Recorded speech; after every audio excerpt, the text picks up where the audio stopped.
ಬಿರಿಯಾನಿ ಅಂದರೆ ಯಾರಿಗಿಷ್ಟ ಇಲ್ಲ ಹೇಳಿ. ಈ ಥರ ಬಿರಿಯಾನಿಗೋಸ್ಕರ ಅರ್ಲಿ ಮಾರ್ನಿಂಗ್ 4 ಗಂಟೆಗೆ ಎದ್ದು ಕ್ಯೂ ಹಚ್ಚಿ ಈ ಥರ ಬಿರಿಯಾನಿನ ತೊಗೊಂಡು ತಿಂದು ಸವಿತಾರೆ. ಇವತ್ತಿನ ಈ ರೆಸಿಪಿ ಮಟನ್ ಬಿರಿಯಾನಿ ಪರ್ಫೆಕ್ಟಾಗಿ ಹೇಗೆ ಮಾಡೋದು ಅಂತ ತೋರಿಸ್ತಾ ಇದ್ದೀನಿ. ಬಿರಿಯಾನಿ ಲವರ್ಸ್ಗೆ ಈ ರೆಸಿಪಿ ಡೆಡಿಕೇಟ್ ಮಾಡ್ತಾ ಇದ್ದೀನಿ. ಬನ್ನಿ ಹೇಗೆ ಮಾಡೋದು ಅಂತ ನೋಡೋಣ.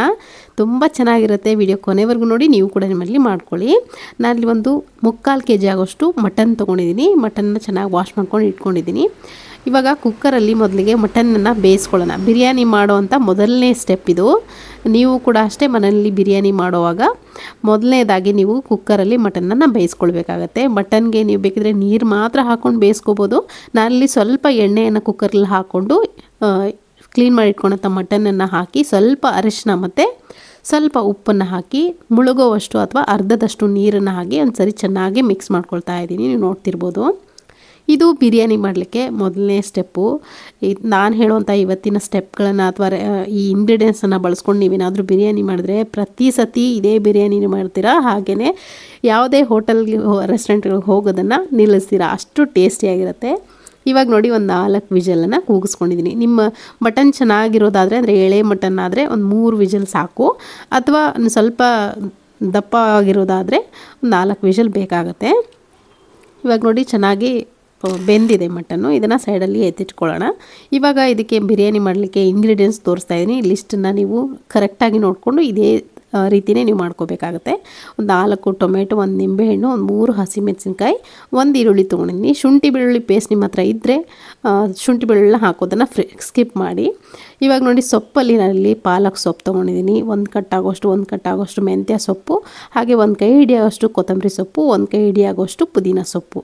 ಈ 4 ಸೊಪ್ಪುಗಳು ಈ ಬಿರಿಯಾನಿ, ನಾನು ಮಾಡುವಂಥ ವಿಶೇಷವಾಗಿರುವಂಥ ಬಿರಿಯಾನಿಗೆ ತುಂಬಾ ಇಂಪಾರ್ಟೆಂಟ್ ಆಗಿರುತ್ತೆ. ಅದನ್ನು ಕೂಡ ಕ್ಲೀನ್ ಮಾಡಿ ಇಟ್ಕೊಂಡಿದ್ದೀನಿ. ಹಾಗೆಯೇ ಅಕ್ಕಿ ಕೂಡ ಇಂಪಾರ್ಟೆಂಟು. ನಾನಲ್ಲಿ 2 ಕಪ್ ಆಗುವಷ್ಟು ಅಕ್ಕಿಯನ್ನು ತೊಗೊಂಡಿದ್ದೀನಿ. ಅಕ್ಕಿ ತೊಗೊಂಡು ಕ್ಲೀನಾಗಿ ವಾಶ್ ಮಾಡ್ಕೊಂಡು ಇಟ್ಕೊಂಡಿದ್ದೀನಿ. ಇವಾಗ ನೋಡಿ, ಸೊಪ್ಪುಗಳನ್ನೆಲ್ಲ ಕ್ಲೀನಾಗಿ ವಾಶ್ ಮಾಡಿಕೊಂಡು ಕಟ್ ಮಾಡಿ ಇಟ್ಕೊಂಡಿದ್ದೀನಿ. ಇವಾಗ ಬ್ಲೆಂಡರ್ ಜಾರ್ಗೆ ಮಸಾಲೆನ ರುಬ್ಕೊಳ್ಳೋಣ. ಸಿಂಪಲ್ಲಾಗಿ ತೋರಿಸುವಂಥ ಮೆಥಡು ಅಷ್ಟೇ ರುಚಿಯಾಗಿರುತ್ತೆ. ಖಂಡಿತ ಈ ವಿಧಾನದಲ್ಲಿ ಮಾಡ್ಕೊಳ್ಳೇಬೇಕು. ಕಟ್ ಮಾಡಿ ಇಟ್ಕೊಂಡಂಥ ಸೊಪ್ಪಲ್ಲಿ ಒಂದು ಅರ್ಧ ಕೈ ಹಿಡಿಯಾಗುವಷ್ಟು ಬ್ಲೆಂಡರ್ಗೆ ಹಾಕ್ಕೊಂಡಿದ್ದೀನಿ. ಹಾಗೆಯೇ ಅರ್ಧದಷ್ಟು ಈರುಳ್ಳಿ, ನಿಮ್ಗೆ ಖಾರಕ್ಕೆ ಎಷ್ಟು ಬೇಕೋ ಅಷ್ಟು ನೋಡಿಕೊಂಡು ಹಸಿಮೆಣಸಿನ್ಕಾಯನ್ನು ಬಳಸ್ಕೊಳ್ಳಿ. ಹಾಗೆಯೇ 2 ಲವಂಗ ಹಾಕ್ಕೊಂಡಿದ್ದೀನಿ. ಒಂದು ಅರ್ಧ ಇಂಚಿನಷ್ಟು ಚಕ್ಕೆ, 1 ಏಲಕ್ಕಿಯನ್ನು ನಾನಿಲ್ಲಿ ಬಳಸ್ತಾ ಇದ್ದೀನಿ ಬ್ಲೆಂಡರ್ ಜಾರ್ಗೆ ಮಿಕ್ಸರ್ನಲ್ಲಿ ರುಬ್ಕೊಳ್ಳೋಕ್ಕೆ. ಇದು ಈ ಪೇಸ್ಟು ನೀವು ರೆಡಿ ಮಾಡಿ ಇಟ್ಕೋಬೇಕಾಗತ್ತೆ ಮೊದಲೇ. ನೋಡಿ, ಇದರಿಂದ ಒಂದು ಒಳ್ಳೆ ರುಚಿ ಕೊಡುತ್ತೆ. ಇದು ಟೇಸ್ಟ್ ಕೊಡುತ್ತೆ. ನಿಮ್ಮ ಹತ್ರ ಶುಂಠಿ ಬೆಳ್ಳುಳ್ಳಿ ಪೇಸ್ಟ್ ಇಲ್ಲ ಅಂದರೆ ಇದೇ ರುಬ್ಬೋದ್ರಲ್ಲೇ ಶುಂಠಿ ಮತ್ತು ಬೆಳ್ಳುಳ್ಳಿನೂ ಕೂಡ ನೀವು ಹಾಕೋಬೇಕಾಗತ್ತೆ. ಇವಾಗ ಮಾಡೋದು ನೋಡೋಣ. ನಾನಿಲ್ಲಿ ಒಂದು ಅರ್ಧ ಇಂಚಿನಷ್ಟು ಚಕ್ಕೆ ಮತ್ತೆ ತೊಗೊಂಡಿದ್ದೀನಿ. ಒಂದು 3 ಲವಂಗ, 1 ಸ್ಟಾರ್ ಆನಿಸ್ ತೊಗೊಂಡಿದ್ದೀನಿ, 1-2 ಏಲಕ್ಕಿ ತೊಗೊಂಡಿದ್ದೀನಿ, ಸೋಂಪಿನ ಕಾಳು, ಹಾಗೆ ಕಲ್ಲು ಹೂವು ತೊಗೊಂಡಿದ್ದೀನಿ. ಇವೆಲ್ಲವನ್ನು ಕುಕ್ಕರ್ನಲ್ಲಿ ಮಾಡ್ಕೊಳ್ತಾ ಇರೋದ್ರಿಂದ ಕುಕ್ಕರ್ನ ಬಿಸಿ ಇಟ್ಕೊಂಡು 1 ಸ್ಪೂನ್ ಆಗೋಷ್ಟು ಎಣ್ಣೆ ಹಾಕ್ಕೊಂಡಿದ್ದೀನಿ. ಅದಕ್ಕೆ ಮಸಾಲೆ ಎಲ್ಲ ಹಾಕ್ಕೊಂಡು 1 ಹಸಿಮೆಣಸಿನ್ಕಾಯಿ ಮತ್ತು 1 ಉದ್ದುದ್ದಕ್ಕೆ ಕಟ್ ಮಾಡಿ ಇಟ್ಕೊಳ್ಳೋಂಥ ಈರುಳ್ಳಿಯನ್ನು ಕೂಡ ಒಗ್ಗರಣೆಗೆ ನಾನಿಲ್ಲಿ ಹಾಕ್ಕೊಂಡಿದ್ದೀನಿ. ಚೆನ್ನಾಗಿ ಫ್ರೈ ಆಗಬೇಕು. ಈರುಳ್ಳಿ ಪೂರ್ತಿಯಾಗಿ ಕೆಂಪಗಾಗೋವರೆಗೂ ಫ್ರೈ ಮಾಡ್ಕೋಬೇಕು. ನೋಡಿ, ಈ ಬಿರಿಯಾನಿ ಒಂದು ಒಳ್ಳೆ ರುಚಿ ಕೊಡೋದೇ ಈ ಸ್ಟೆಪ್ಗಳು. ಇದನ್ನು ಫಾಲೋ ಮಾಡಲೇಬೇಕು.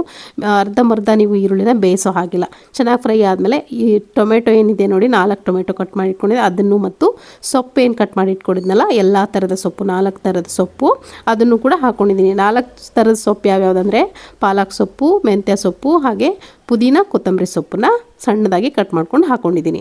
ಇವಾಗ ರುಚಿಗೆ ಎಷ್ಟು ಬೇಕಷ್ಟು ನೋಡಿಕೊಂಡು ಉಪ್ಪನ್ನು ಸೇರಿಸ್ಕೊಳ್ಳೋಣ. ಆವಾಗ ಟೊಮೆಟೊ ಆಗಲಿ ಸೊಪ್ಪಾಗಲಿ ಬೇಗನೆ ಸಾಫ್ಟಾಗಿ ಬೇಯುತ್ತೆ.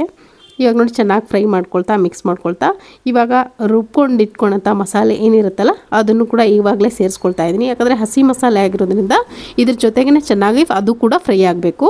ಇದ್ರ ಜೊತೆಗೇ ಶುಂಠಿ ಬೆಳ್ಳುಳ್ಳಿ ಪೇಸ್ಟ್ ನನ್ನ ಹತ್ರ ಇದ್ದಿದ್ದರಿಂದ ಅದನ್ನು ಕೂಡ ಹಾಕ್ಕೊಂಡಿದ್ದೀನಿ. 1 ಸ್ಪೂನ್ ಆಗೋಷ್ಟು ಹಾಕ್ಕೊಂಡು ಚೆನ್ನಾಗಿ ಫ್ರೈ ಮಾಡ್ಕೊಳ್ತಾ ಇದು ಹಸಿ ವಾಸನೆ ಹೋಗೋವರೆಗೂ ಚೆನ್ನಾಗಿ ಕುದಿಸ್ಕೋಬೇಕು. ಸ್ವಲ್ಪ ಅರಿಶಿನ ಪುಡಿ ಕಲರ್ಗೋಸ್ಕರ ನೀವು ಹಾಕ್ಕೋಬೋದು. ಹಾಗೆ ಧನಿಯಾ ಕಾಳಿನ ಪುಡಿ, ಇದನ್ನು ಕೂಡ 1 ಸ್ಪೂನ್ ಆಗೋಷ್ಟು ಹಾಕ್ಕೊಂಡಿದ್ದೀನಿ. ಹಾಕ್ಕೊಂಡು ಚೆನ್ನಾಗಿ ಮಿಕ್ಸ್ ಮಾಡ್ಕೊಳ್ತಾ ಇದನ್ನು ಕೂಡ ಫ್ರೈ ಮಾಡ್ಕೋಬೇಕು. ಒಂದು 5ರಿಂದ 8 ನಿಮಿಷ ಫ್ರೈ ಮಾಡ್ಕೊಂಡ್ರೆ ಆಯಿತು. ಇವಾಗ ಮೊಸರನ್ನು ಹಾಕ್ಕೊಳ್ತಾ ಇದ್ದೀನಿ. ಒಂದು 2ರಿಂದ 3 ಟೇಬಲ್ ಸ್ಪೂನ್ ಆಗೋಷ್ಟು ಮೊಸರನ್ನು ಹಾಕ್ಕೊಂಡ್ರೆ ತುಂಬ ರುಚಿಯಾಗಿ ಬರುತ್ತೆ ಈ ಮಟನ್ ಬಿರಿಯಾನಿ. ಇದೇ ಸೇಮ್ ಮೆಥಡಲ್ಲಿ ನೀವು ಚಿಕನ್ ಬಿರಿಯಾನಿ ಕೂಡ ಮಾಡ್ಕೋಬೋದು. ಅದು ಕೂಡ ತುಂಬ ರುಚಿಯಾಗುತ್ತೆ. ಇವಾಗ ನೋಡಿ ಮೊಸರು ಹಾಕಾದ್ಮೇಲೆ ಲೋ ಫ್ಲೇಮ್ಲಿ ಇಟ್ಕೊಂಡು ಮಿಕ್ಸ್ ಮಾಡ್ಕೋಬೇಕು. ಯಾಕಂದರೆ ಮೊಸರು ಬಿಸಿಯಲ್ಲಿ ಹಾಕಿರೋದ್ರಿಂದ ಉಡಿಯೋ ಚಾನ್ಸ್ ಇರುತ್ತೆ. ಹಾಗಾಗಿ ಮೊಸರು ಹಾಕಿ ಮಿಕ್ಸ್ ಮಾಡ್ಕೊಂಡ ತಕ್ಷಣ ನಾವೇನು ಬೇಯಿಸಿಟ್ಕೊಂಡಿದ್ವಲ್ಲ ಮಟನ್ ಸ್ಟಾಕ್ ಜೊತೆಗೆ ನೀವು ಹಾಕೋಬೇಕಾಗುತ್ತೆ. ಅಂದರೆ ಮಟನ್ ಬೇಯಿಸಿರುವಂಥ ನೀರಿನ ಜೊತೆಗೆ ನೀವಿಲ್ಲಿ ಆ ಮಟನ್ನ ಸೇರಿಸ್ಕೋಬೇಕಾಗತ್ತೆ. ಹಾಗೆಯೇ ಮತ್ತೆ ಎಕ್ಸ್ಟ್ರಾ ನೀರನ್ನು ಹಾಕ್ಕೊಂಡೆ. ನಾನಿಲ್ಲಿ 2 ಕಪ್ ಆಗೋಷ್ಟು ಅಕ್ಕಿ ತೊಗೊಂಡಿದ್ರಿಂದ 3 ಕಪ್ ಆಗೋಷ್ಟು ನಾನಿಲ್ಲಿ ನೀರನ್ನು ಸೇರಿಸ್ಕೊಂಡಿದ್ದೀನಿ. ಯಾಕಂದರೆ ಅಕ್ಕಿನ ನಾನು ನೆನೆಸಿಟ್ಟಿದ್ದೀನಿ, ಆಲ್ರೆಡಿ ಅದು ನೆನೆದಿರುತ್ತೆ. 3 ಕಪ್ ಆಗೋಷ್ಟು ನೀರಾದರೆ ಸಾಕಾಗೋಗುತ್ತೆ. ಅದಕ್ಕಾಗಿ 3 ಕಪ್ ಆಗೋಷ್ಟು ನೀರನ್ನು ಸೇರಿಸ್ಕೊಂಡು ಚೆನ್ನಾಗಿ ಕುದಿಯಕ್ಕೆ ಬಿಡಬೇಕು. ಇನ್ನೇನು ಅಕ್ಕಿ ಸೇರಿಸ್ತೀವಿ ಅನ್ನೋ ಟೈಮಲ್ಲಿ ನಾನಿಲ್ಲಿ 1 ನಿಂಬೆಹಣ್ಣನ್ನು ರಸವನ್ನು ಹಾಕ್ಕೊಳ್ತಾ ಇದ್ದೀನಿ. ಹಾಕ್ಕೊಂಡು ಚೆನ್ನಾಗಿ ಮಿಕ್ಸ್ ಮಾಡ್ಕೋಬೇಕು.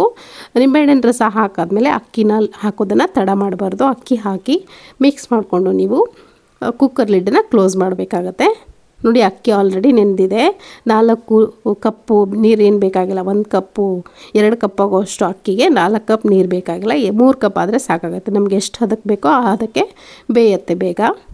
ಇವಾಗ ನೋಡಿ ಅಕ್ಕಿ ಹಾಕಿ ಒಂದು ಸತಿ ಕೈ ಆಡಿಸಿ ಮುಚ್ಚಳ ಮುಚ್ಚಿ ನೀವು 1 ವಿಷಲ್ ಕೂಗಿಸಿದ್ರೆ ಸಾಕು. ಮೀಡಿಯಮ್ ಫ್ಲೇಮ್ಲಿ ಇಟ್ಕೊಂಡು ಒಂದೇ ಒಂದು ಕೂಗಿಸಿದ್ರೆ ಸಾಕು. ಚೆನ್ನಾಗಿ ಸಾಫ್ಟಾಗಿ ಬೆಂದಿರುತ್ತೆ ಅನ್ನ. ನೋಡಿ ಅಕ್ಕಿ ಚೆನ್ನಾಗಿ ಬೆಂದಿದೆ. ಬಿರಿಯಾನಿ ಈ ಟೇಸ್ಟ್ ಅಂದರೆ ಇದು ಅಂತ ಹೇಳ್ಬೋದು. ಅಷ್ಟು ರುಚಿಯಾಗಿತ್ತು. ಖಂಡಿತವಾಗ್ಲೂ ನೀವು ಇದನ್ನು ನೋಡ್ಕೊಂಡಾದ್ಮೇಲೆ ನೀವು ನಿಮ್ಮ ಮನೆಯಲ್ಲಿ ಇದೇ ಸ್ಟೆಪ್ಗಳನ್ನು ಫಾಲೋ ಮಾಡ್ಕೊಂಡು ನೋಡಿ ಹೇಗಿತ್ತು ಅಂತ ಕಾಮೆಂಟ್ನಲ್ಲಿ ಬಂದು ಕಾಮೆಂಟ್ ಮಾಡೋದನ್ನು ಮಾತ್ರ ನೀವು ಮರೆಯೋದೇ ಇಲ್ಲ. ನೀವೇ ಕಮೆಂಟ್ ಮಾಡ್ತೀರಾ ಇದ್ರ ಟೇಸ್ಟ್ ನೋಡಾದ್ಮೇಲೆ. ಅಷ್ಟು ರುಚಿಯಾಗಿರುತ್ತೆ. ಇದ್ರ ಮುಂದೆ ಯಾವುದೇ ಮಲ್ಲಿಕಾ ಬಿರಿಯಾನಿನೂ ಫೇಲ್ ಅಂತ ಹೇಳ್ಬೋದು. ತುಂಬ ಟೇಸ್ಟಿಯಾಗಿರುತ್ತೆ.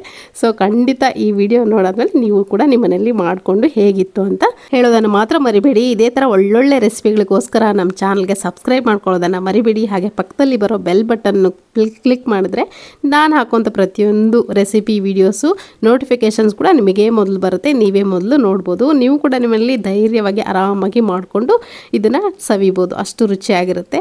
ಸೊ ಇವತ್ತಿನ ಈ ರೆಸಿಪಿ ನಿಮಗೆ ಇಷ್ಟ ಆಗಿದೆ ಅಂದ್ಕೊಳ್ತೀನಿ. ಇಷ್ಟ ಆಗಿರೋ ಒಂದು ಲೈಕ್ ಮಾಡೋದನ್ನು ಮರಿಬೇಡಿ. ಮತ್ತೆ ಸಿಗ್ತೀನಿ ಮತ್ತೊಂದು ರೆಸಿಪಿಯೊಂದಿಗೆ. Thank you.